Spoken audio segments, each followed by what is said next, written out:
Huwag kang magpanik, pero may astronomo na nagmamasid ng asteroid na may isa sa 23 tsansa na tumama sa buwan sa 2032 at kakagawa lang nila ng mga simulation para malaman kung ano ang mangyayari kung mangyari nga ito.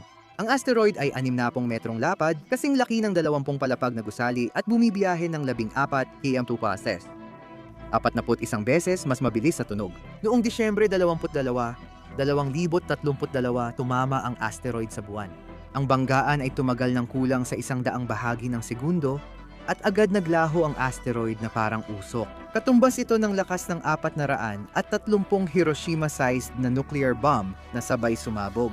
Nagiging kumikislap na plasma ang lupa sa buwan, 2 beses init ng araw, at paglamig nito, lumilitaw ang bagong bunganga na 1 kilometro ang lapad at 150 metro ang lalim. Pagkatapos, sa loob ng 100 araw, magsisimulang bumagsak pabalik sa daigdig ang mga batong buwan na itinapon sa kalawakan. Makakakita tayo ng mahigit 1,000,000 bulalakaw kada oras.